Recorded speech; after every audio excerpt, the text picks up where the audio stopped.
The Bradens are the second family in my Love and Bloom romance series, and they follow the Snow Sisters. And the way the Bradens started were with just six, what I call the original Bradens, but they're the Weston Bradens of Weston, Colorado. And then we've since added Braden cousins. So I think we're up to 18 Bradens. Wow. Um, yeah, and Kat came along. She was best friends with Brianna Heart, Hmm. who fell in love with Hugh Braden, and that's Hmm. how Daring Her Love came to be. I fell in love with her as a side character, and I wanted to bring her to life and give her a happy ending. Hmm. Happily ever after is probably a better way to put that.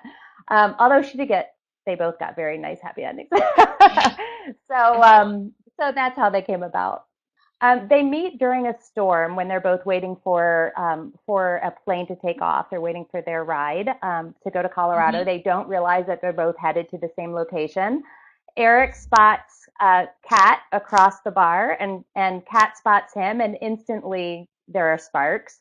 Hmm. And they both, I think Kat tries to fight it for a little bit, but Eric is just irresistible, and they end Yeah. up talking a little bit, and Hmm. then they can't keep their hands off of each other, and it's evident from the Yeah. moment that he sits down to talk with her. So they end up having this really hot combustible scene in the bathroom. Ah. So that's how it starts. And Yeah. Kat has been trying to be the good girl. So she vows that she's going to never do this again. She's going to forget him.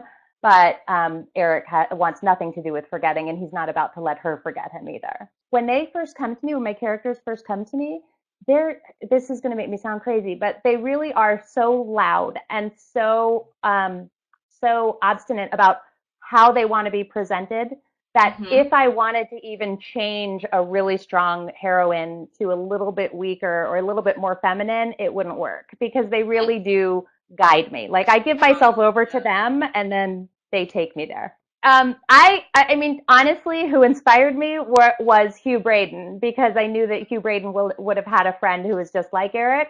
But I Yeah. took the name from one of our street team members' husbands. So Oh, I was talking fantastic. yeah, we were posting pictures in my street team. We post pictures of hot guys pretty often. And one Hmm. day she posted a picture of her husband and she said, this is my hero. And so we started talking and we talked about his personality traits and the things that he did. And so I took a lot of that too when I first came up with the story for Eric. And of Hmm. course, I stole his name. So that's where they came from.